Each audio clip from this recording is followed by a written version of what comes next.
That's the joy. I feel like I'm supposed to be sitting on a big, chair with my leg crossed, with like a cigar in my hand and a book, Right. and about to read something to y'all that's new agey. Man, I feel like I'm supposed to be bopping a little bit. Not me. I'll be wanting to I'll be wanting to bop a little bit, man. You know what I'm saying? That now we got to find a new intro, but that ain't gonna be it. But for now, Yeah, that joint is not. hilarious. Ladies and gentlemen, it's Cross Examine, episode 2, season 4. We back. Look, we on this new no promotion. We just get it in. We bringing back the Cabbage Patch. That's it. That's it. That's how I'm dancing to the intro. I'm doing the Cabbage Patch off that. That's what we doing, baby. We getting it back. We getting it back. Yeah. What up, Travis? What up? That's how we do it. No. That's what we doing. We here, man. Cross Examine season 4, episode 2, man. We're glad to be back. Sorry that we took a delay.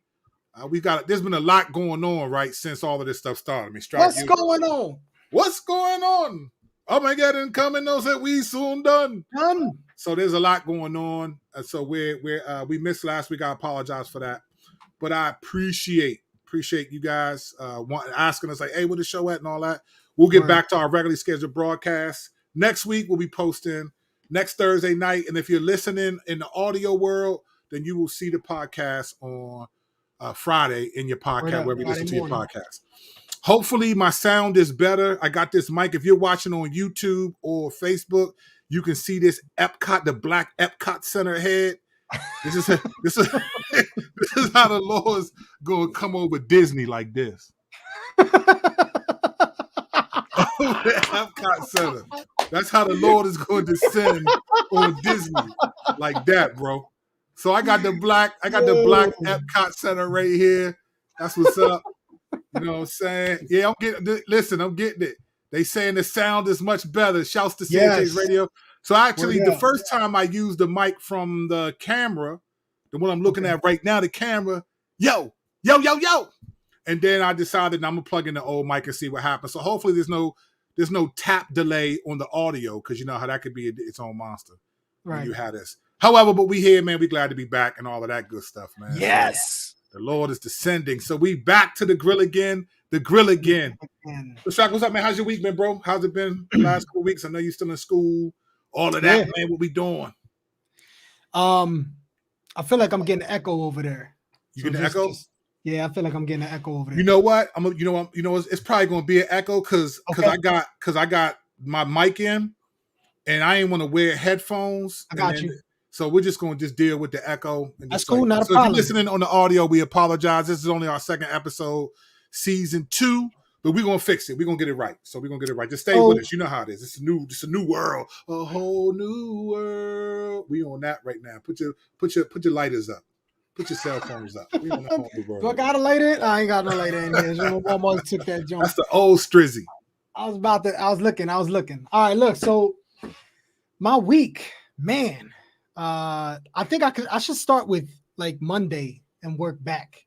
Right. So actually, I might just stop at Monday. I don't know if I can handle more. But Monday, I was at the restaurant, and for those who don't know, I own a small restaurant called Flores here in Lancaster, named after my wife's grandmother. We've been having an issue hiring people. Like, yo, I remember you said that last week. Yeah, like I said it before. Be calling in. So, Pete, we're now up to 5 people that have applied, have been offered the position, and then have not shown up the day they're supposed to work. That's crazy, bro. 5, fam. 5. So here's my hand. 5. So Monday, I have an interview scheduled. So the young lady comes in and she sits down, and I already knew, like, from my wife had a prior interview with her over the phone, and some of the things that were revealed in there kind of gave me like a foundation on where to go with this interview, the second interview. Fam, let me just say, this lady cussed me out. Basically told me I'm crazy for not hiring her. And the thing is, I wanted to hire her. Like, she got 20 plus years experience in the service industry. But she was crazy, fam. Like real rap. I mean, I asked her, I said, can you give me, or I said, look, here's the scenario I want to paint for you. I'm a customer. I sit down at the table and then I turn and tell you, hey, Lauren, I almost said her name. That's messed up. I don't want to say her name. But hey, you. Let's the jury scrub that from that's stricken from the record. All right, cool. So, hey, we had you last time as a server and we didn't enjoy our time. Can we please have another server? So this was the scenario. If a customer said that to her, how would she respond? She could not give me an answer. She said, her exact words were, this is bull. You know what I'm saying? Like, I much really for the customer's always right. I really got to do this right now? Like, you're really going to make me do that, fam? All the animation, you're really going to make me do this right now? I can't do this right now. I guess it's over. I'm like, I guess it's over. Okay, I guess. And my daughter, you know, she was there. She was working in the kitchen with us. And Kurt, I mean, you've heard enough about her to know my daughter is quick to throw hands. Like she ain't, it's gonna go down quick. You know what I'm saying? And so she heard her from the kitchen and she come walking out, standing right next to me then at this point. And Flora is now in the service area and a customer comes in, an older lady, and Flora hears the girl that I'm interviewing start cussing, and she's like, no, she's gotta go. While the customer is right. Who said that? Flora said that? Yeah, from the service station. And Nina's just standing there looking at me like in other words, just give me the go. Give me the go. I'm like, yo, this is crazy. Bro. This can't be happening right now. And this is in the restaurant, like live. In the restaurant, fam. We sitting at one of the tables in my restaurant. Bro, that joint sounds like Hell's Kitchen. This sounds like Chef Ramsay was in that joint. I wish I could have hit her with the put your hands next to your face. What are you? You know what I'm saying? Like, I wish I could have hit her with that, but that would have been totally unchristian-like and unprofessional for me. Right. So yeah. I actually maintained myself pretty well, man. I was kind of, that might have upset her more because I was calm and I was kind of smirking a little bit like this was funny. Yeah. Meanwhile, my daughter's ready to slide her and my wife's over there ready to body slam her. So they got it was crazy, fam. It was crazy. That was my week, bro. That sums up my week, by the way. That pretty much sums it up. Real rap. Right. Hey, you know, just wanted to put that in there since you're wearing a Sixers hat, you know. You threw that in there? I thought I was a customer threw that in there. All right. You know, I control the customers. You know, the customer's always right. I got you. Yeah, you know what I'm saying? That's crazy, bro. Now, my week is, I wish my week had been more crazy like that, right? So my week was crazy for a different reason. I had to work through a lot of issues and stuff like that. So, so that's part of why we just getting ourselves together. But the reason why we're streaming tonight, even though, so if you're an audio listener, if you're listening to this on Apple Podcasts or wherever you stream. Wherever you stream podcasts. If you're listening to this on the podcast, the reason why you're still hearing this on Friday, so this is still coming out Friday for you. But the reason why it's happening right now was because tomorrow I'm going to be in Chicago and then Michigan. I'm going to be doing some speaking there. So I'm looking forward to that. There's some topics they want to talk through, like critical race theory and stuff like that. And just get a handle, I think, you know, in the Midwest. Say again? Your favorite. Yeah, the stuff I just love to talk about. Yeah. But I mean, I want to help out the people. This brother knows what he's talking about right here. This man is a prophet right here. He is a prophet and a troll, I'm telling you. And I love him. But is he a member at your church? Huh? That's a member at your church right there? Yeah, he's actually my church administrator. That dude holds what it up, down. Brady? What's going on, brother? Him and his wife hold it down. Our church wouldn't be the same without them. Hey. But yes, I'll be there speaking. I'm going to be doing some photography, just having some time. I'll miss my family, but it'll give me a couple of days to just kind of do some photography, get away from ministry, get some thinking in. It's been a real difficult season. A couple things been going on. So just give me a chance to like focus on some other things and then help try to people think through these things. And it's funny, man. The Lord, like when all this stuff happens, we've talked about this before, but all the stuff about race and politics to me, man, it's so horizontal that I think people forget, like, we don't remember when Jesus stood before Pilate. This always blows me away, right? Jesus stands before Pilate, right? And Pilate says, "Are you a king or not?" Essentially. Right. And Jesus says, "My kingdom is not of this world." For if my kingdom were of this world, my people will fight for me right now. That's what she said. Paraphrasing. The irony is that's exactly what people are doing, right? Yeah. Fighting through politics, through race, through all this stuff. And we're going to talk about what's going on, why some of that is happening as this show develops. But that's exactly what's happening. Did you say it was post mill? No, I ain't saying nothing about no post mill. You know what I'm saying? What you going to post $1 million? The only post mill I know is if somebody posts $1 million and then I want in. I want in. I'm not I'm gonna hear it from brothers. Brothers gonna come at me. Hey man, listen. I love it because the Bible does not demand that I have to take a position like that. So if they come at you, waiting on the return of the Lord. Right, man. It's like, listen, man. Either he's coming back or we going to him, man.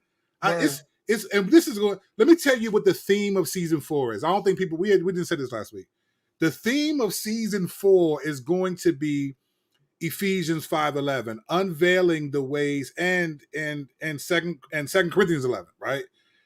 I don't know what happened. I'm not going to develop this now because this is coming.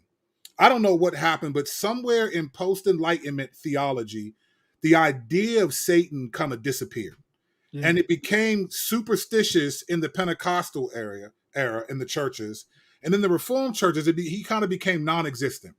Yeah. And then we're going to talk about, this is the theme though. We're going to get into what Paul calls in 2 Corinthians 2, the schemes of the devil, right? This season is going to be, because I think we've gotten to a point where a lot of the stuff that we're experiencing, even on social media, all the stuff, it's always horizontal, right? It's always, but I thought we do not wrestle with flesh and blood. Like I thought that was a biblical truth, right? So in this, I'm going to be able to, I want to talk through with these folks, the people there, just help them think, like, let's step back from all of the stuff that, like, I don't like this, or it's the Democrats' fault, it's the Republicans, it's this. Let's step back from that stuff and let's deal with, okay, what do we as believers think? If Jesus said, my kingdom is not of this world, otherwise my people would fight, then is our fighting of this world or of the other kingdom? And I think and this is what people get offended at me at. They get offended because I'm not afraid to say, fam, you calling people out the way you calling them out, tagging them, taunting them and all of that is somehow not honoring the Lord, and people get offended. And I'm in that sense, I'm with all the smoke. I'm with it. You can be offended because you got to show me biblically what the problem is. And we'll talk about that in a little bit. So all that to say, that's why we're doing it on Wednesday live, but on Friday, if you're listening, it'll still come out on Friday. And we're excited for that. Definitely. Now, we do talk about issues, and so sometimes it's good to highlight some things. So one of the things that we need to talk about, and this is breaking news. This is breaking news. Breaking news, cross-examine, breaking news. Joe Biden falls asleep at the climate change conference. I repeat, Joe Biden falls asleep at the climate change conference. Somebody must have been messing around with the climate in that meeting. They probably had it nice and warm up in there doing toasty. That joint was real warm, bro. Real warm. Real warm. So I'm going to look at this because someone asked this question. I think it's a good question. You think at times the reform crowd tends to replace Satan with themselves, like constantly putting horns on mankind and beating themselves up over sin? Yes, but I think it's way more serious than that. Yeah, for sure. I think it's way more serious than that. And I think that's what we're going to be unveiling in this season. So I don't want to go too far ahead because I promise you, we're going to really unveil this stuff and really help you see it. You're going to hear it in my music, on Serial Killer Smiling Pictures. You're just going to see it. We're going to take our time with this, but this is a major, major theme for season 4. I mean, there won't be some other stuff we talk about, but yes, but I think it's way more serious than that. But that's a good question. Appreciate you asking that. All right, back to the black. I'm proud of that too. Back to the black. Black to that too. You know what I'm saying? All right, so we got Joe Biden falls asleep at the conference for climate change. What is going on? Here's the thing, right? These people are made in the image of God. And in that sense, I respect people who are image bearers, right? But in reality, I still am surprised. I'm still shocked that Joe Biden is our president. Yeah. And I was just as shocked that Donald Trump was the president. Like out of out of this isn't even like a party thing to me. This is like out of all the people who are in these political parties, these are the ones that emerge. Yeah. Like I can't. Like I can't It's a sad believe state. it. It's a sad state of affairs. Bro, this is what's the emoji where it's like this? Yeah, that's the one. That is the state of politics in America. Yeah, for sure. I mean, I don't understand why. But this is what we do. The good thing is, if you're a believer, then your hope is not ultimately in the political platform. Facts. And everyone agrees with that intellectually, but people don't agree with it functionally, right? Or emotionally. And we're going to talk about why that happens. Yeah. We're going to get into that. But Joe Biden falls asleep at the conference. I think, hey, well done, Commander-in-Chief. That's all. He might have sniffed the wrong head. Just fell out. You know what I mean? Somebody. Do you know they said Joe glue. Biden has taken more vacation days than any other president in history? Oh, don't say that. You are not allowed to say that. What's wrong with you? Oh, they going. They might put something in my cereal. They might cancel me. Hey, listen, I'm all for taking a vacation. Just don't do it when the country's in crisis. You know what I'm saying? What'd you think when you heard that this dude fell asleep at the conference? Was I supposed to be surprised? Like, you're talking about Joe Biden. I mean, that's what he's going to do, fam. Like, hey, listen, they got to get that man. That man is going to be called Head Nod Joe or something, man. Somebody going to get that. That dude was over there. He was like this. He was sniffing on somebody's dome. Slim, what's that app, that Boomerang app where like it does a picture real quick and it repeats itself? Remember that joint? This is how I got that Boomerang app. Hold up. This is what happens when your camera doesn't, you got to get up close and be like, focus, my G, focus. Then you zoom back. Be like this, I am show enough. That is true. You're just trying to show the tips. You're trying to show the tips. This is true. Trump is prophetic. He called him Sleepy Joe. He sure did. That's true. He called him Sleepy Joe. Yo, this dude was at the conference. Listen, in the Bible, names are what people become, who people think of God. Sleepy Joe. That Bama's neck, his head was a little too heavy for his neck, ladies and gentlemen. Yeah. I don't know what's going on, but that's the case. All right, Shrek, they said you echoing a little bit, but we were going to deal with it because it's just that's the echo. Technological difficulty. It didn't come through this time though. Yeah, I'm not hearing it right now. All right, good. All right, Strack, tell me you've heard of Rap Chat, the app. Yeah, I think I've seen like commercials for it on like Instagram or something. You know what I mean? Rap Chat, the app, is boasting itself like it's going to be the rap app of the future. Like it's I mean, I get so I download the app last week and I get notifications like, yo, Kurt, man, your fan base is waiting. Millions of people are waiting to hear you. It's like, fam, I don't even have an account yet. Where they been at? Where the millions been at? Let me where they been at, right? Where the album sales at, fam? Listen, when people sell you dreams, it's so that you can continue to have nightmares. Don't listen. There are no refunds if you buy Wolf tickets. I'm telling you right now. If people sell Wolf tickets and you buy them, there's no refund. All right, so here's what happens. So you get this app. Here's what it looks like. All right, let's see if I can show you this. Right here, hold on. My app is my phone's the apps are wiggly. All right, look. See if I can show you this. See this RC right here. Right over here. RC. Oh, I see it. Okay. That's an old picture of me and my boys, man, when they was young. I love that photo. My dudes was chilling. That's what's up. Hold on, man. This is more important than that. Let me do this. Never mind. I got to do it backwards and I don't feel like it. All right. So. Never mind. So you open this joint up and then it has a beat right here. Listen, this was on the front page.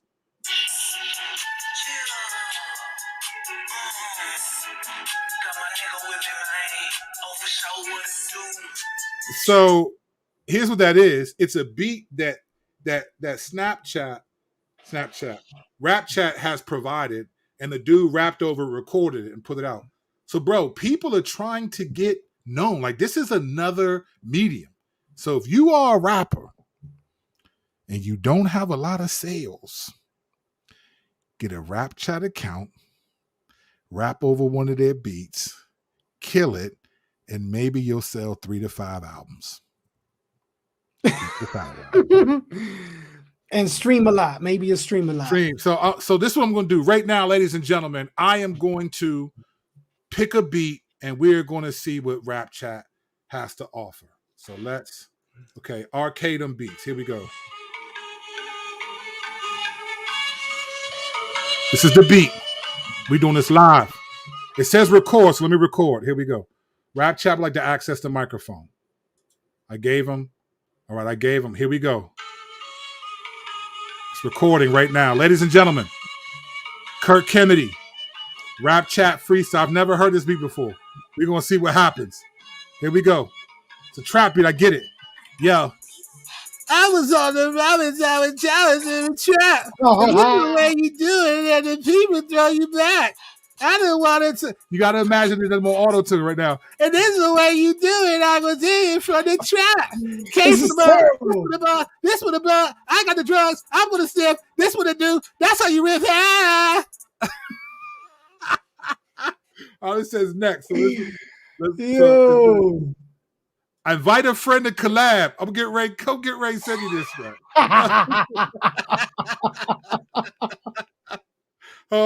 Let's see what happens. Okay.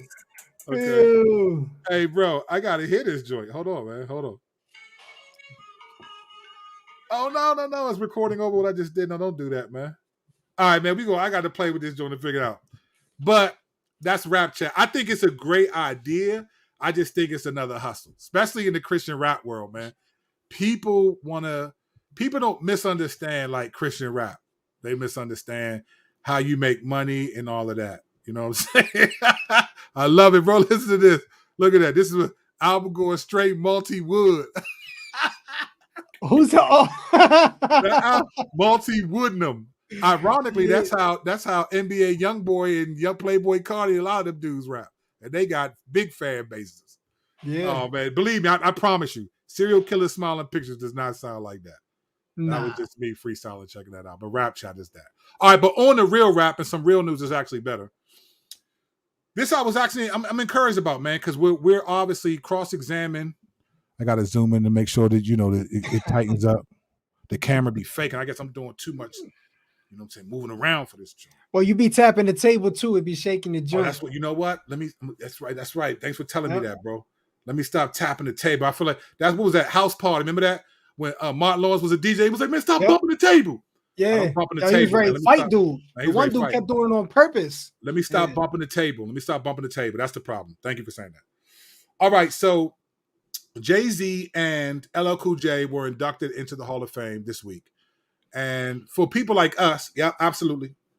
If we had the sound effects, they deserve it, man. They deserve it. Now, why do you say that, Strack? Why do you say they deserve it? Mainly for them too, longevity. I mean, their lives have been hip hop. You know what I'm saying? Like the way you would think of like a Aerosmith in a rock world, or any of those legends, you have to put Jay-Z and LL in that level. Like you have to. Like they've impacted a musical genre that has impacted every musical genre for at least 30 years, fam. Like 30. Come on, man. That's like, and they'll still fill up an auditorium. Either one of them goes to wherever to do a show. Crazy. That joint's selling out. It don't matter.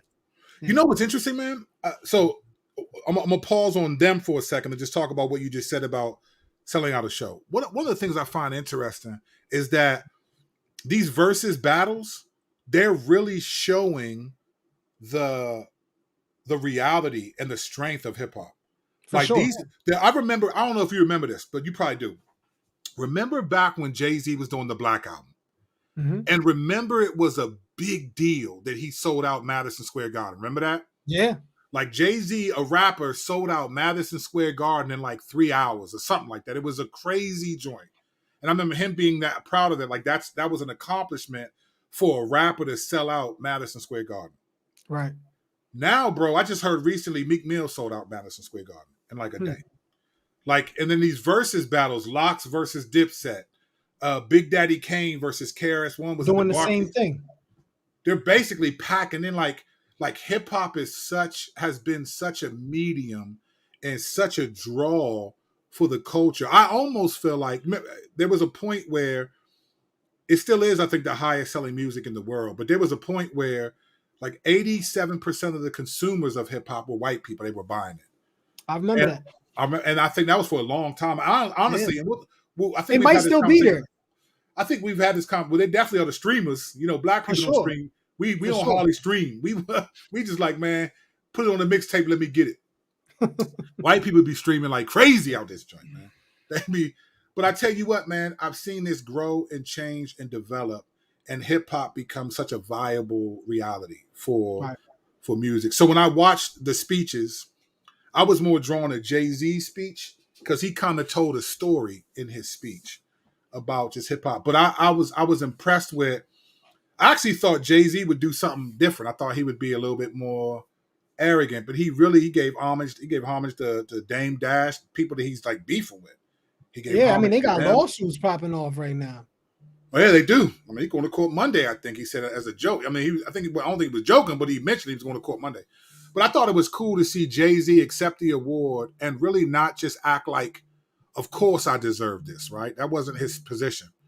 He was saying like, look, when I grew up, these heroes, Rakim, KRS-One, Big Daddy Kane, LL Cool J, all these guys showed us that it was possible to do it, to have gold chains, to have money. And when you grew up in a community where there really was you don't know how to be somebody.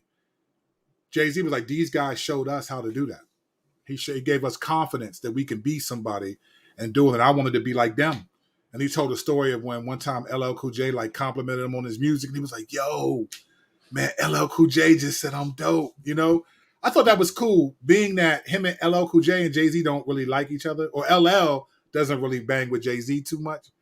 And for Jay-Z to kind of like honor him a little bit in that, I thought that was admirable, man. Yeah. I thought it was cool to see a guy like Jay-Z who has such influence accept that. LL Cool J did his acceptance speech as well. And I thought it was cool to see that, man. I think it was good for just the culture of hip hop. If you like hip hop, I thought it was good for the culture of hip hop. But I also just thought, you know, it was good it made me feel good because we grew up with this music, you know? Yeah, this was the musical expression that we chose, or really I would say that chose us in a sense. I mean, it's a major part of our lives, man. It's been a major part of my life, man. Hip hop has been a major part of my life in terms of my experience of it and then my creation in it. You know, like it taught me a lot of things. A lot of that stuff I had to undo. Right.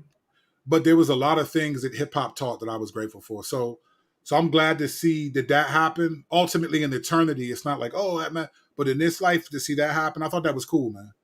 I thought it was really cool to see him. I think it was good too, because if you think about how much hip hop has suffered in the last few years, just with deaths alone, you know, I mean, and natural causes, supposedly, you know what I'm saying? We got like a bunch of dudes dying in their mid-50s. Like, so seeing two guys who are there in that age bracket, you know, being able to make the Rock and Roll Hall of Fame. Like, crazy. That's a huge deal for hip hop. It's something that we're, you know, as a community, if you will, as a culture, able to look at and be like, wow, you know, there's still a lot of good that's being done and achievements that are being accomplished through this music. So, and I can't prove that what I'm about to say right now because time only will reveal this. So I'm going to make a statement based on what the reactions to some of the versus battles that have been a little bit more from our genre of rap. One of the things I also appreciate about them winning that award is they represent a genre of rap that I still think people still want today, but it's not as popular, right? So I'm using a Rap Chat app and I'm just dorking around, right? Obviously. Right. But that's how people really rap today, right? Like the quality of rap has gotten so low in terms of originality. I mean, most of the popular rappers, unless you're a J. Cole, a Kendrick, a few people here and there, or Kanye, or people that have been around prior to like the big the big Auto It's tune. everywhere. Yeah, It's that's everywhere. funny. Back then, bro, we was wearing masks back then. Cole would be like, I'm here. That joint is the fog, bro. I think it's cool to see people who actually rap and who have used their lyrics, not necessarily got to glorify God, but to at least communicate things that For make sure. sense. Yeah. You know, like nowadays in rap it's so auto-tune. Everyone, I mean, you can still tell the difference of who's who, but it pretty much is let's just use auto-tune and then we'll figure out what people like. And so the majority of the hottest younger artists, they're all just auto-tune rappers. So I hope it was cool to see Jay-Z and LL get this award as just rappers, and even them in the versus battles being like, yo, like Locks, Jadakiss was like, people was like, yo, fam, I want to do my shows like this and that. That's cool, man, because I'm not trying to have a return back to an era. It is what it is. Right. But I want there to be respect for the era that paved the way for guys to be like, I just want to tell you about my now child. Like for them to be able to do that, they had to, because you couldn't have done that back in the day. Now, I mean, hip hop back then, and still today for a lot of us is, you know, more of an expression of creativity and even your life, you know, like you actually, it's, you have a voice, like you're allowed to talk and people will listen. Some people will hear you.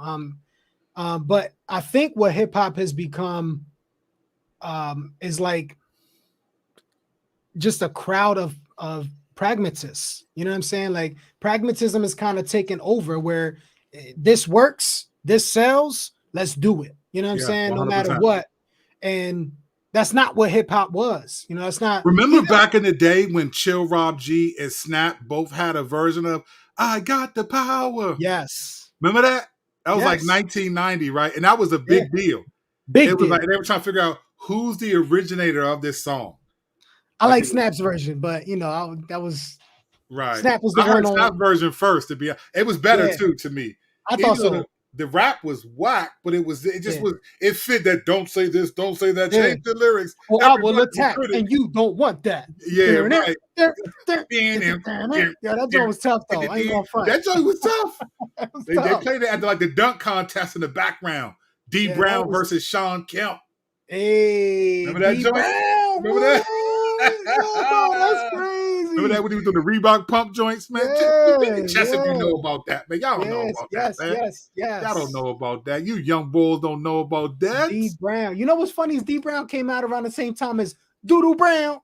Hey, say what you want, but Doodoo Brown used to crank though. That joint had a nice little funky beat. Doodoo Brown. Yeah, I can see cats down in DC banging with Doodoo Brown. The rap was weak. It'd be like Brown, the brand new rapper in town. Yeah. Everything's going to go down. Don't sound. Brown. That joint was whack, but for what it was. Yo, that's crazy. We probably got to do a show like this. We got to do another episode of the wackest joints in hip hop. We have to. I don't care how big the hit was. It was whack. It was like that joint. I was going to go to church. And then I got high. That was mad catchy though, man. Yeah, it's super catchy. But just like Doodoo Brown. Right. But like someone's like, I wish I was a little bit taller. Wish I was a taller. Wish I had a girl that looked good. I would call her. This, you know what I did? I'm gonna just say this, so we're gonna leave this topic. One of the things I miss about hip hop that I feel like you could rap about anything back then. And now like it has to be like drugs, Molly, girl, sad. It really is, man. It's just sad that like hip hop's one of the only genres. Like you can listen to country music and then bandits will be like, woke up this morning with a crick in my neck. My girlfriend was gone, but she left me a note that said I'm not coming back. Then the dog barked and the lizard came and the bacon was burnt. That they can just say whatever. And them joints be selling like 5 million. Man, when you rap, you can't do that, fam. And that's what's sad to me. I think rap in general doesn't have the creativity, isn't allowed to be as creative as it used to be.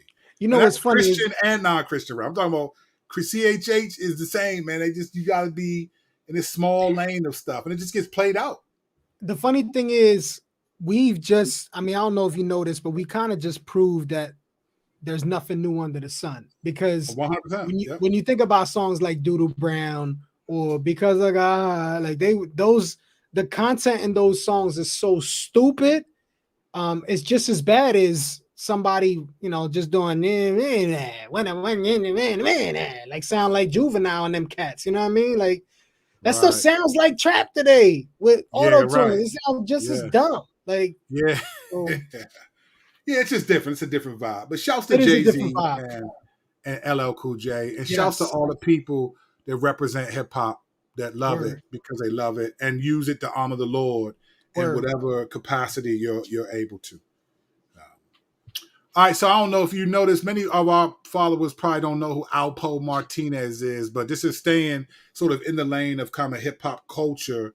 Alpo was a big drug kingpin in the Harlem area, and he's actually was arrested in the 90s, mid to late 90s, and was responsible for like a lot of big time drug dealers getting. As a matter of fact, DC, Rayful Edmonds was the biggest drug dealer in the city, but even on the East Coast at some point. And this dude got murdered like a couple days ago.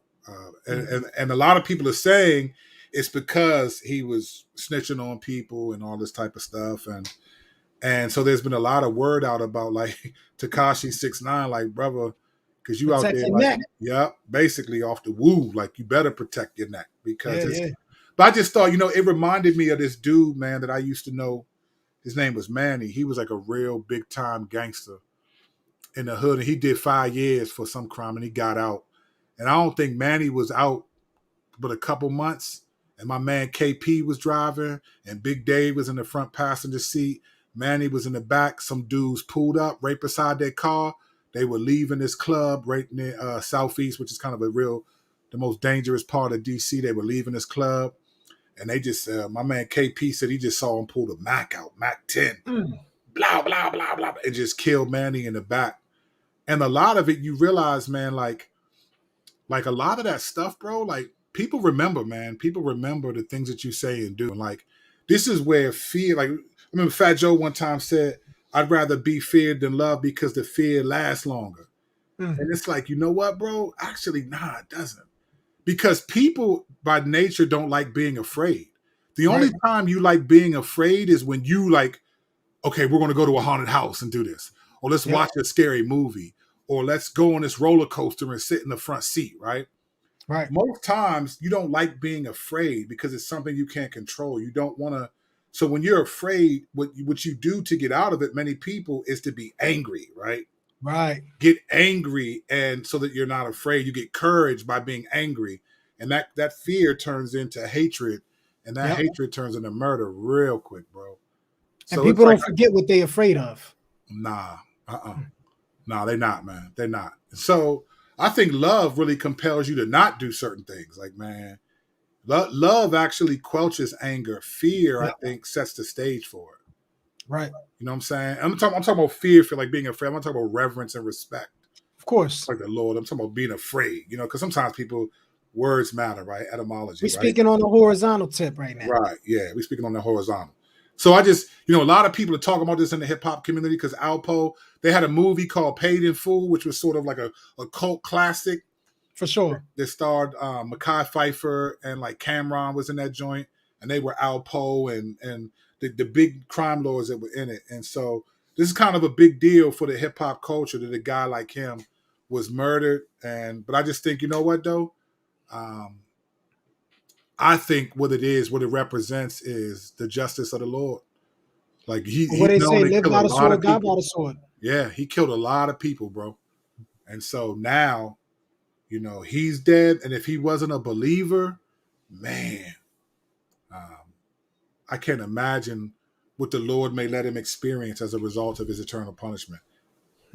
Some of those people you might see those people, we don't, because we don't, I hope I never find out, but we don't know what hell is like. That joint could be like, I remember when Biggie died and it was like, when I die, I want to go to hell. Cause I thought, man, when I heard he died, the first thing I thought was like, dad, what if the Lord was just playing that song over and over and over and over and over again, letting him be like, this is what you wanted, this was it. So Crazy times, man. Stuff like hearing that dude's murder makes me glad that I'm not in that life no more, man. Whew, praise God. It makes me glad I'm not in that life no more. Amen. I take my kids and I drive them sometimes by the hood. As a matter of fact, we pass the hood I used to be in a lot, almost every day, because my son goes to school. He goes to a school that's kind of in that area, and I drive past it every Monday through Friday. I drive past that thing, and my kids have no clue. They don't even. They're just clueless, and I'm grateful for that. That they don't have to live with that. All right, let's get to the meat and bones. We want to talk about Algorithms Anonymous. This is what we need. We need to create an organization, Strack, called Algorithms Anonymous, fam. And this is going to be for people who have been addicted, abused, all that by algorithms. Social media rehab. Social media rehab, fam. This is the social, and this is the department, Algorithms Anonymous, right? It's just the new AA. I'm not involved in hiring people. I just want to make that clear. You can't hire nobody. Because whatever it is, they just don't want to work for you, fam. No, you're not involved in hiring folks. But Algorithms Anonymous, man. We want to talk. We want to end our show, and now we're not ending yet, but we're going to talk about this reality. Many of you know recently that there was a whistleblower on Facebook a few weeks ago.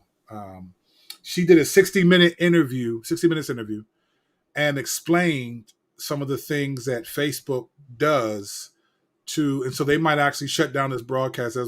It's funny because we're streaming live on. That's one of the channels we're streaming live on. Right. They may shut it down. So if they do that, you know why. Yeah. I don't got the vocal cords. I'm going to hit that old the purple tape joint. You know why. He's a killer.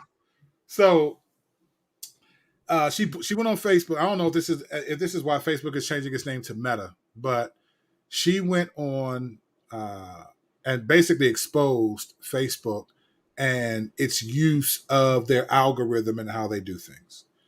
And we'll talk a little bit about that. But as I listened to her talk and thought about what she was saying, and then me and Strack, we read articles and different things about just sort of how algorithms affect you and all of it.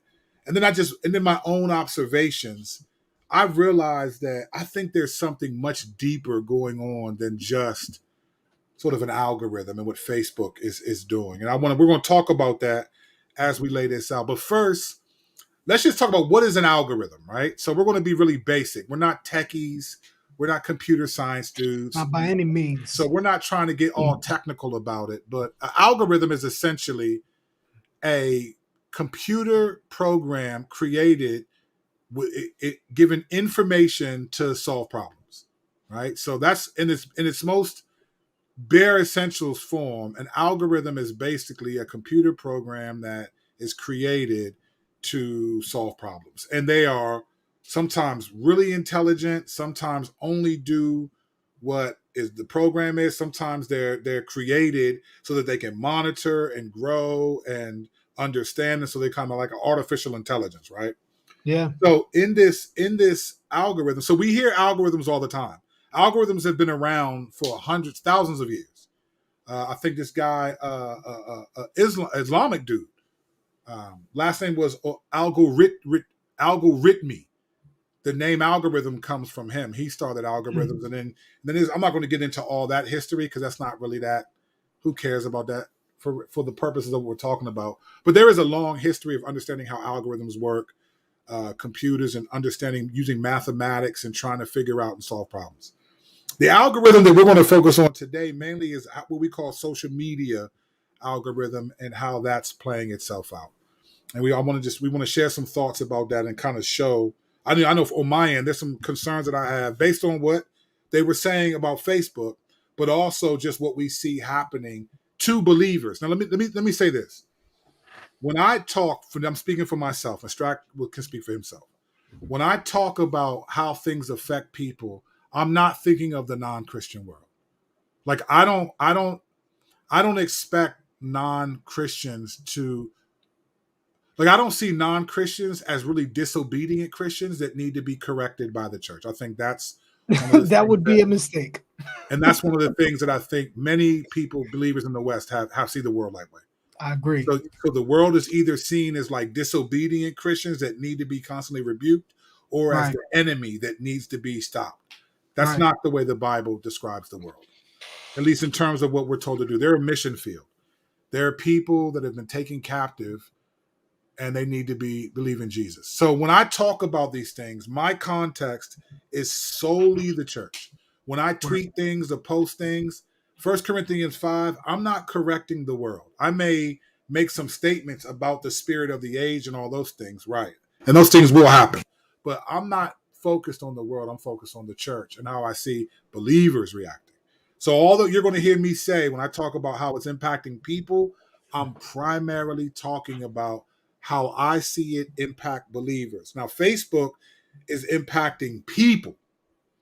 I'm only concerned about, for me, just Christians, people who profess to believe in Jesus, and how we're impacted because we live in the world, not of it. So that's where I'm at with that. So with the algorithms, I want to also separate two kinds of algorithms, right? So right now if you're on Facebook, we're going to say stuff like this. Hey, hit the subscribe button and give us a like, right? Because there are algorithms that people are dependent on because they have a business. Right. Now, Strack and I just jumped on YouTube. This is only our second episode. We would love to see this YouTube channel grow. But if it doesn't, we're not struggling with that. It's not like we're not hinging on that. If YouTube got offended at us and shut this down, we would not be struggling with it. Like, oh no, I don't. But if we start to generate income and build a fan base, then we're going to think differently about YouTube, and we're going to care more about those likes and those subscribe. But because the way that these algorithms can work is they see content being what do they call it? Actuations, right? They see people liking or commenting on something, and then they put that in rotation more, and the more and more and more. So every video you watch, someone at some point is going to say, hey, hit that subscribe button and hit a like, leave me a comment. We got to give it to the algorithm. Boo, boo, boo. They always say that. We all see that. Now I want to say, at the end of the day, supply and demand stands everywhere. It does. It's supply and demand. 100%. What it is. 100%. I do want to say I do have one pet peeve about that, right? I get why people say that on the front end, but listen, let me just say this, and I want to talk to you. If you are on YouTube, I'm gonna get close. I want this to feel close. Don't tell me to subscribe or hit the like button at the beginning of the video before you said anything likable, fam. Like, why are you telling me to hit the subscribe button and like it when I have no idea what you're going to say? We don't even know if we're going to like it. No, fam. See that I'm not this is what I'm not doing it for the algorithm. I'm doing it. If I like it, it's because I like it. Don't manipulate me, bro.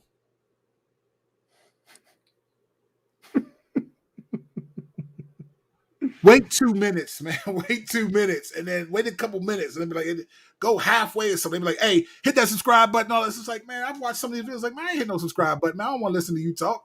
You might be wow. There might be people that watch this like, man, I ain't listening to that ugly dude. Cool. Yeah, they really think that they image is that fly. If they tell you to hit that like, if you don't like what we saying, then don't hit the subscribe button and don't like it. We don't care. You like what you see? Yeah, hit that button. Shoot, I can't say that. If I say hit the button, if you like it, they'll be like, man, I'm gone. People leave the internet for a minute.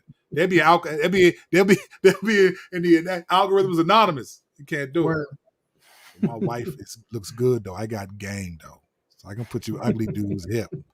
Some of you ugly dudes have no game. That's a different show. All right. So with the algorithms, here's the thing. So you got the people. So what we're talking about today is not going to be people, although it's going to overlap. But what we're going to talk about is not going to be people who are saying, hey, hit the subscribe button, hit the like button, get that algorithm up. I think that's the culture we live in. We want to be able to be received, respected, and all of that. So that's there. We're going to talk about the other side of the algorithm, which I think is a much more So I got too close, and the camera was like, "Oh, that boy looks too good to be that close, man. Let me get fuzzy. Let me back up." We're going to talk about the algorithm side of it that we don't know about. See, when someone says hit the subscribe button, like this comment, they're putting us hip that, oh, that's going to help them get traction. The algorithm will put them more. We're going to talk about the algorithm that they don't talk about and the impact that that's having. Now, I want to start with Facebook. And I'm going to start with this with the whistleblower said. All right. On the 60-minute special, this lady said this about Facebook. She was quoting Facebook, and she said this. In a document, Facebook said this. We estimate that we may action as little as 3 to 5% of hate and 0.6% of violence and incitement on Facebook, despite it being the best in the world. Right? Then they said this. We have evidence from a variety of sources that hate speech, divisive political speech, and misinformation on Facebook and the family of apps are affecting societies around the world. Okay. So here this lady presents, and one of the reasons why she said, I wanted to wait to come out with this because there's so many documents. I wanted people to believe what I'm saying. So these are all documents, and this is what Facebook is saying. That they understand that they have families of apps that are affecting societies around the world. Okay. How do they affect these people? How do they affect these people?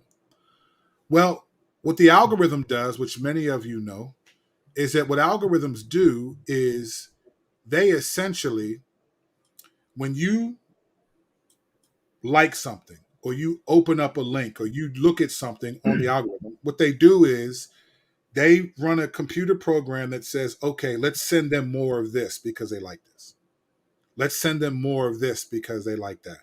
Let's send them more of that because we think they'll click on that. Because her point was, listen, Facebook doesn't want to stop inciting violence in these things because they benefit from it. They benefit from it. She said that it's easier. I actually tweeted this because I was watching this earlier. And this is what I tweeted. And I thought, wow, this is really crazy. This is what she said. Said it's easier. This is what Facebook said. It's easier to inspire people to anger than it is to other emotions, right? So they'll get you fired up, and that's what they know. And if they get you fired up, then you're going to come on Facebook again. You're going to be back on there because you're going to want to comment and go back and forth with someone. You ever watched a thread? I mean, some of them be my threads, right? I'll post something that just be back and forth. It'd be 2 or 3 people. I want to be like, man, I'm trying to shut this joint down. Like, this was 2-3 days ago. I've moved on, fam. You know, right. This is a soundbite society. Like, I'm gone. That was yesterday. I'm on something else today. And people be going back and forth. That anger, that brings them back. Adrenaline. It just brings you there. You want to do that. I see this happen a lot with believers. And I want to talk about what the concern is that I believe is happening behind the scenes with these algorithms. But before I do that, Strike, I wanted to get you. You've read a lot of this stuff. When you think through algorithms, what they are and what they see, what they're doing, what they accomplish, what concerns do you have, if any? I mean, primarily with like social media apps and things like that is how I'm being used, how my persona or my information or my photos, you know, how all that's being used according to the algorithms. But I also think about how, like, if you think about it, my stuff, we talk about it all the time, my wife and I. My stuff that I post on Facebook don't even come up on her timeline. Like, that's my wife. Crazy, bro. How don't that happen? You know what I'm saying? So there's somebody behind the scenes or something behind the scenes, pushing people here, there, wherever they feel like doing. And that's all the algorithm is messing around, basically doing what we talked about, which is manipulation. So that's probably the biggest fear is the manipulation of society based upon numbers and what information is gathered from the people that are on social media. And you have a lot of unstable people. Like, there's a lot of unstable, unreasonable people. Yeah. That that information is being gathered from to come up with conclusions on how to shape society. Yeah. And that's wild. You know, it's just so there's a lot of concerns that can come up when you talk about algorithms. Yeah. You know, the way they're being used. Those are a few that come to mind though. Yeah. So what got me involved in, what got me interested in this particular topic was a few years ago when I was working on the appendix. This was 2018. There's a lady named Kathy O'Neill, programmer. She has a book called Weapons of Math Destruction. And I was drawn to it, so I bought the book. And as I started to read it, and then I watched her talk on YouTube, she said that one day, this was roughly around that time, I think it was 2017 or 2016. She said she typed in black girls in Google and all these pornographic images came up. Yeah, I mean, you do the same thing if you type in Latinas. Like you could be looking for Latina, whatever, and you type in Latina, guaranteed. And it was like, well, what made it do that? Like, why did it go there? What made it? And then there was another woman who said, I typed in the word beautiful, and all the pictures were white women. Whew. And she was like, what? Who determined what made it? And so when I watched that, and I thought, and then she had screenshots of it because Google obviously changed that. She approached Google about it and they changed it. Now if you type in black girls, you don't see that. But it made me wonder, like, man, where is all this coming from? Like, who controls these algorithms and how they work? And so I started to do research and figure this out. And you realize, okay, an algorithm is it's a program that someone created. Yep. And it's supposed to solve problems by using habits and patterns, and then it creates for you or these companies. It creates sort of a digital nervous system diet, where this is what people are drawn to, this is what they do, and all of that stuff. And on the front end, it didn't seem like that big of a deal. I mean, you look at some stuff, you go on Amazon, and all of a sudden you see advertisements for the stuff that you were talking about or looking at, and it's just like, oh man, that's this. You know, it's convenient. Remember what I said when we talked about the people who, damn, what are they called? Hackers. When we had the episode on hackers, and I called cyberspace its own ecosystem. Yeah, right. And, yeah, fam, that's where this is. The algorithm is the growth of the ecosystem. Yeah, like it is the blood and the veins. Yeah, it is. No, it is. It's the algorithm is that, bro. It's the, hey, did I ever tell you that? I think I told you this, right? This is a crazy thing that happened. This would have been perfect. I'm trying to fix that joint. There we go, baby. This would have been perfect, bro, for that episode. Do you know, I got an email. A month and a half ago. And it said, hey, Kurt, are you surprised that I'm emailing you from your account? What? And this is what it said. And I kid you not. And it basically said, I'm emailing you from your account, and this is how I did it.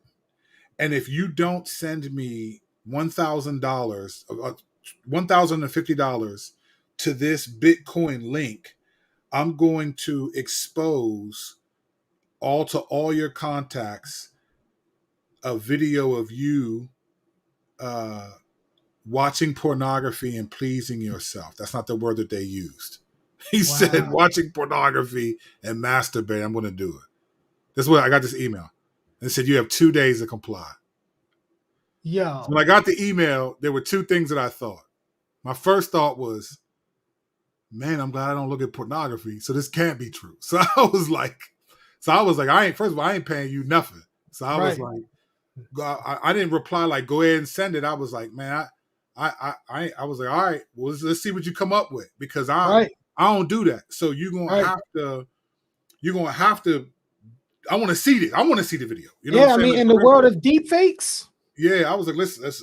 I was like, I'm not giving them nothing. And then I thought, man, think of all the pastors and people that would be terrified by that email. They wouldn't do that if it wasn't working. Like, they wouldn't do that if it wasn't working. I was just like, wow. I told my buddy about it. He was like, bro, what are you going to do? I said, I ain't going to do nothing. Like, I'm not. Right. I mean, it's not, I'm You take that L. Like, even if a thought came to mind, like, oh snap, I remember when I did this. Like, I was looking at fam, I'm just gonna be like, yo, wife, let's talk real quick. Yo, church, let's talk real, because that's gonna save me. Is it not only is it beneficial to confess your sins, you know what I'm saying? But even if you got caught, but also it's gonna save me the G. Like, that's crazy. That's wild, it's just, man. But you know that it just brought me into like, wow, this really happens in the world. Like, they're just things that we know that happen, but we just don't think about because it's not our world, right? Right. I was like, wow, bro, like this really happens. Like, Bamas are probably like, and it made me think of like these Black Mirror TV shows where one time this dude had to do all this stuff because he had like some child pornography on his stuff on his laptop, and whoever it was like threatening to expose it. It just crazy. It made me grateful that it's not something that I needed to do because I felt like, oh no, it's going to expose me. But also it was just like, wow, what a world that we live in. Right. And now how this translates to the algorithm is a little bit different. It's not necessarily that, but the thing about the algorithm is that, well, here's how it connects. When you look at something, I've looked at something accidentally. You ever open the link and accidentally it's like, oh my gosh, it's like opens a Pornhub. Mm-hmm. Like, you didn't even, it's just like, what, and you just erase it quickly. Like, you thought it was, I get these texts all the time. Hey man, new Walmart gift card for, so now I love that Apple allows you to hold on the link and you get to see a preview of it before. And I'm like, nah, I ain't opening this joint up. Nice. Because that's what the dude said he got you. He said he got me by, but he wasn't responding from my account. I tapped in the account, it wasn't coming from my address. So I was like, I don't know who. So anyway, it was just a wild thing. Scammers, man. The scammers just try to get you on that first initial statement because that first one throws you off through a loop. Right. And then you'll be all messed up and befuddled. Yeah. And if they get you once, like, what makes you think they're going to stop? Right. They'll come back again, man. Oh, yeah, they'll be back in a month. Like, hey, man, if you don't send me another. Yeah, that's what they do, man. So anyway, how the algorithm affects that is, I think, man, if you look at something accidentally, that algorithm is going to send it back to you. It's going to send you another link. It might assume that, like, hey, they may like this. Let's try our hand. And it's almost like, what the algorithm is almost like? It's almost like temptation, bro. Yeah. The way temptation works. Like, let's throw this out there and see if he clicks on that link. And if he clicks on that, let's try this and see if she likes that. And if she clicks on that, with that in mind, temptation, yes, but also even condemnation. Yeah. Because now, let's say you fall, right? Mm-hmm. And then you're going through your phone chilling, and all of a sudden something pops up that reminds you of your fall. Mm-hmm. Mm-hmm. And now it's like, tag. You know what I mean? Now you got the whole condemnation coming on you as well. Right. Yeah. So, yeah, that's crazy, man. I never thought about that like that. Nah, it's really a slippery slope. But I want to get to why we should be concerned as believers about these algorithms. So if we take into account what this lady said in Facebook about Facebook, she worked for Facebook. Right. She testified before Congress. If we take what she said as truth, then every believer should be really concerned. And I want to lay out a couple of reasons why. Now, I'm not saying that everyone should be like, I'm never using these things again. We live in the world. We have to use discernment when we use them. Let me give you a couple reasons why I think we should be concerned based on just what she said about Facebook. And Facebook owns a bunch of other companies, right?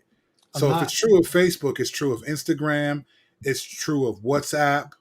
It's true. Now, Facebook doesn't own TikTok, but it's going to be true of TikTok.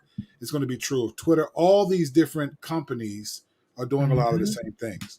Except now, ironically, Apple is not allowing these companies to track your information anymore. And they're talking about in the next update or the next phone, they're going to just shut it down. Like, Apple hates Facebook and Google. So that's going to be interesting, but that's a different conversation.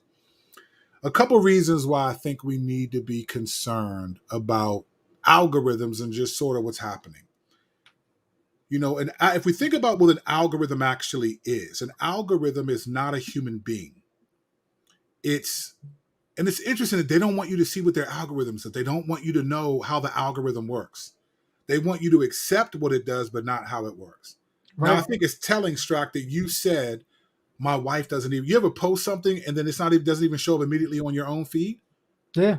I got to scroll down and be like, Dad, that happens on Instagram all the time. Like, where's my Where's my picture I just posted? I gotta wait a second before I find it. But that might be because somebody, like a bunch of people posted at the same time as you. And I'm sure that does happen. That might be that. It does happen. But it's like, but these things still control, like they used to, but remember 4 years ago, they used to just post things chronologically. And then all of a sudden, algorithms, YouTube, Facebook, Instagram, they weren't even all under the same umbrella. They decided, hey, let's change let's decide what content people get. Right. So let's change. So let's no longer are you just going to see what people post when they post it. We might show you a post that happened 4 days ago and make you want to see that. You can't even see that person's current post because that's not as relevant. No, that's called content control. Mm-hmm. Like you're controlling the content, the information. Right. But think about this for a second, right? The information that you get reveals how you feel. It gives you, in one sense, a moral obligation to respond in certain ways. Yeah. So you got, like, as we read the word, we're getting information, right? And it tells us how we're to respond to things. Well, these algorithms do something very similar. The challenge is algorithms are computer programs that are created by people to create what they think is important, that you think you should think is important. Then these algorithms sort of act on their own, like little artificial intelligence, and they basically go by habits and patterns. That's what they go by to determine these things. The problem with algorithms, more than anything, is that they're not human. So algorithms don't go by conviction, right? They don't go by biblical conviction. Algorithms don't go by love. They're not philosophical. They're very it's computer oriented. It means this means this. It's all habits and patterns. So what Facebook did was it realized that we can control how people feel by giving them a particular kind of content, giving them the same content. And here's something that she didn't say in the thing that I think Facebook picked up on, but most people I haven't heard say this yet, is that, when we think of our world, we think our world is bigger than what it really is. So like there are times I'll post something and someone will be like, man, who thinks that? There's no one I know on Facebook that I've seen thinks that. And it's like, fam, you have 218 people that follow you. I have almost 5,000. So all the people that follow you, you also have access to what they post. That's how it works. Mm-hmm. But this person will think, and I can do this too, oh, whatever I see in my world is what everyone is thinking and doing. And this is the hook, the fishing hook of the algorithm. It'll show you content and you think, oh, this is what everyone thinks. Right. This is what everyone agrees with. This is how everyone is viewing it. Because they're only giving you, this lady said, Facebook has thousands of options it could give every person, and it only gives you at the most 100. So there are thousands of different bits of options and information that you could get, and you only get a small section. And that section becomes everything to you. It becomes how you see the world. It becomes what everyone's thinking and doing. But it may only be a small section of people, but you see it as your world. So algorithms is cable TV on roids. 100%. But yeah, 100%. But at least cable TV, they would give you just straight up lineup, right? Like this is what it is. Algorithms, the thing about what's scary about algorithms, and this is the first thing I think we really need to be concerned. The most important thing is that algorithms seem to control morality. They definitely affect it. Yeah. They are affecting people's morality. Yeah. They are affecting people's morality. And let me tell you why this is dangerous for the church is because an algorithm doesn't have biblical conviction. It doesn't think of forgiveness. Algorithms don't think in terms of mistakes made, forgiveness extended. Algorithms don't think in terms of friendships or anything. It thinks in terms of habits and patterns that benefit the company that is using it. And if an algorithm only shows you this type of thing, and then these are the responses that you see, you tend to imitate those responses. So what happens is Christians are being slowly made in the image of an algorithm that has no biblical conviction, no sense of forgiveness, no desire or ability to love, no philosophical, logical thinking. It doesn't work like that. And so now, as a believer, we get into these situations where we're going back and forth on Instagram, and it's like, or on Facebook, and a lot of it is the algorithm is controlling what content we see, and that content is revealing. We're getting like the algorithm. We're responding immediately by instinct, or by decision. We're not responding through biblical conviction. Right. This is one of the main things I see happening, is where, like, wow, it just seems like we are being made in the image of the algorithm, which doesn't have any emotion, and it's dangerous. So like and it happens all the time, and I prove this point a lot. It's like I can post something on Facebook and people, so I'm going to use this as an example. So I posted this earlier today, actually. I posted this. Watching the political breakdowns from yesterday's elections, and having watched believers argue over economic systems as if they're biblical commands, further shows that even among believers, hope for change is in appointed judges more than the anointed Jesus. Christians are more concerned about how you vote than if you pray. Maranatha. That's what I put. The first I wish I had the you can't handle the truth on that joint. Right.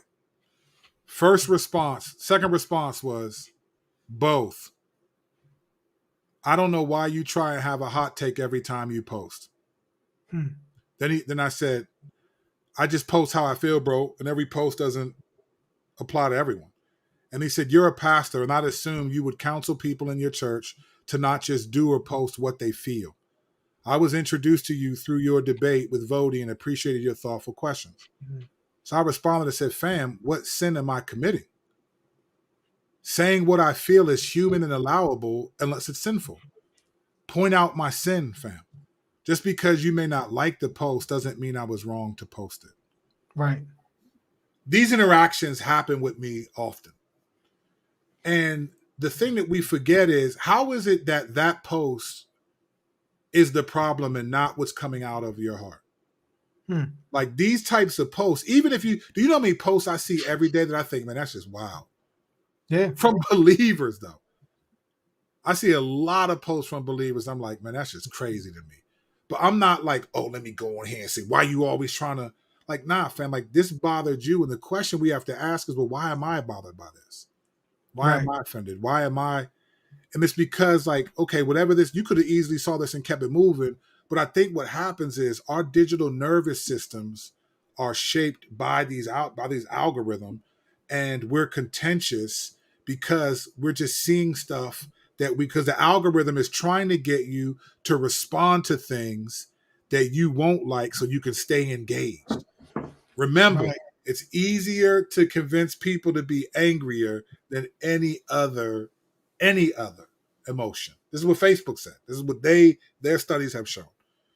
So I think, and there's a lot more to be said, and we're going to roll this stuff out over the course of this season. We want to just pepper it a little bit, put a little paprika on that thing. We want to put a little seasoning, a little bit of that, some of that, some special herbs and spices. We still cooking. We ain't ready, but I think we need to pay attention to, like, man, if this is true about Facebook, what am I being conformed to? What image am I being conformed to? And the way you discern it is just like, how do I respond when I see things that I disagree with? Or when I see things that I approve of? How do I respond? Like, what motivates my response?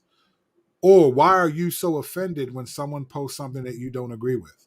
Like, where does the Lord say that's how you should respond? This is the missing element. It's the question I've asked before. What fruit of the Spirit is it? Like that post that I put up, if it offended you, the issue is not, oh, I shouldn't have posted that.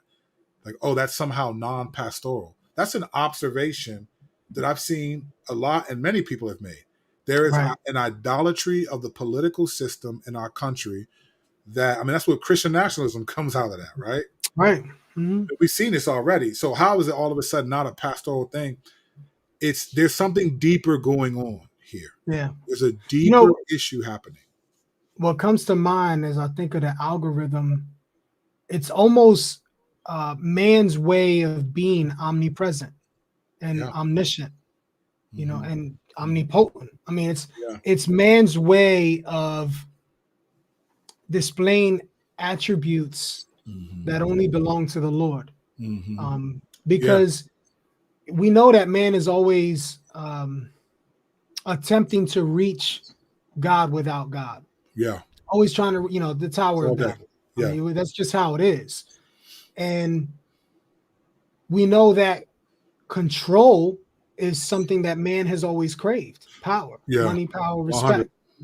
So when we look at how much power is on display with social media, with Yeah. the internet, with the algorithm, is it really far-fetched for us to believe that man is trying to create their own God? I mean, that's really what's happening. Yeah. You have, I mean, from Nietzsche saying that we can kill God, Mhm. like we kill God and get rid of him, to now in these modern days, people are trying to create a God that would unite humanity. Right. Right. And what other God would unite humanity than the God who knows what humanity does in the secrets, in this Mhm. in the dark places? That's Mhm. the algorithm. The algorithm knows what you do all the time. Like Yeah. anytime you're on the phone, you know what I'm saying? Yeah. So of course, man being able to control the algorithm puts power in their hands, and they're able to manipulate and move society whichever way they please. That's what we're seeing on display. Is Yeah. man attempting to act as God. 100. And And then there's a man, you killing it right now. We had to, you can't handle the truth. I'm with you. And there's a very specific way that that's playing out that we're going to reveal for what sure. we think in time. There's a very, very, very specific thing. Because right now we're just kind of talking in more broader terms. Yeah. So it's like, yeah. But no, we're talking about something much more deeper and much more specific than just like trying to worship another God. Like that we're not even, that's true. But what Mhm. Strack is telling y'all, he's just giving you, again, it's the appetizer. Like it's just a little deeper than that. It's a lot deeper. It's a lot deeper. And I think that, and that's why I sometimes, so let me just get, that's why I post the stuff that I post. I post it to make a point, to poke holes at it. I don't post it to be, I'm just moving forward now because I like to do that. So my camera does it. And there it goes again. I'm telling you, man, you need to, what you doing? That's what I'm talking about, baby. I know people who are listening to this one thing like, what are they doing, man? Them whiskers come on. Them whiskers come on strong on that, John. They It's like, do. I need to shake that up. Yeah, for real. If you're listening on audio, listen, go to Kirk Kennedy's Corner, subscribe to the channel, like to help us with the algorithm. We want to get the views up. We want the algorithm to like us. That side of the algorithm. But the other side, see, I want the algorithm to like us. I don't want to be like the algorithm, though. Right. And that's the difference. So we want the algorithm to put our content out there. So you have to like it, and it won't just do it by itself. I don't want the algorithm. I don't want to be like the algorithm, though. Right. I don't want to do things based on habit and pattern and not conviction.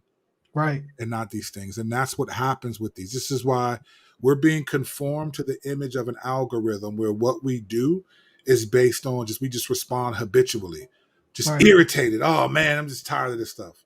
Like you haven't even thought. Like what was funny is I posted something the other day and there were over 100 comments and all this stuff. I forgot. And they were people, I said Jesus was not Calvinist or Arminian. I'm trying to be like Jesus, right? And I was trying to make a point. And the point was, it was taken, bait bitten. No, not one person asked me, "Hey, bro, what do you mean by those words?" It was either asking me about Calvin. Do you agree with this? Do you agree that? Or it was saying that I am now a believer of Arminian doctrine. All this stuff, and there was some little stuff in between. Some people defended me, and some people but there was no sense of, "Hey, what do you mean by that? What are you saying?" it's just like, no, let me push back immediately. Like, where does that come from? Like, and it does. It comes from a place, and we're going to lay that out over time. So we wanted to let y'all know the I'll go with them. It's the algorithm. That's don't go with them. Don't go with them. Go with them. That's what they want you to do, ladies and gentlemen. But listen, we got some stuff. We're going to be doing some other little brief live streams and all of that. We're excited to be back. We will be back at least weekly for the Cross Examine, but there'll be times where we just jump in and say stuff. You know, pray for your boy. I'll be leaving tomorrow morning early to fly to Chicago. I'll be there for a couple of days. I'll be in Michigan. And then, Lord willing, I get back on Monday. I might post something live on the channel, just being out that way. And if something happens in the culture, we'd probably jump on for 5-10 minutes or so and just talk through it. But we appreciate y'all being with us tonight. There's a lot more we want to say, but we also know that we're doing this. We taking our time this time. Word up. Our time. We got a lot more to communicate, but we taking our time. All right. We appreciate y'all. Thanks so much for listening to Cross Examine. Coming up soon, we got some crazy stuff, particularly for our Patreon supporters. We haven't really done anything for you guys. You guys are the real MVP. We haven't done anything for you guys, but we got some stuff. We tried. We did some stuff, but I mean, there's some stuff we want to give them. You know, I want to give them. For sure. And so we got some stuff to give them. We'll be talking about some shirt sizes soon. Ooh, do we got something for you? But we'll talk about that another episode. All right, y'all. Be easy out there. Be safe. Yes. Whether you got the jab or whether you jab, just be careful out there. Don't trust no one. And be careful. Be careful.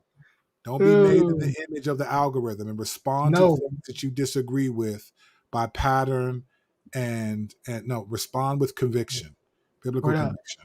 Many of the people that you argue with will be in heaven with you in Revelation 7 at that scene. I can tell you right now, in Revelation 7, that scene is not a bunch of Calvinists. No.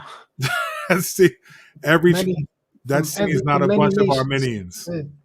That scene has got a lot of people there in Revelation 7. It's not a bunch of Calvinists, 5-point Calvinists, not a bunch of Arminians. No, it's a bunch of people who believe in Jesus, what you really must do to be saved.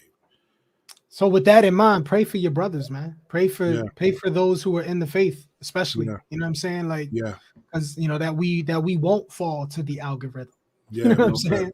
And there's more to be said. There's more to be said about that. You understand what we mean in episodes to come. But until then, we appreciate y'all, man. Thanks for watching. For those who live stream, hit the subscribe button, hit the like, leave a comment. Let's keep the party going. We just getting started. Y'all have no idea what y'all getting into season 4. I will see y'all. I'm Kirk Kennedy. He's Strack the Wolverine. Get out of here, y'all. Grace. Come on already. Yes.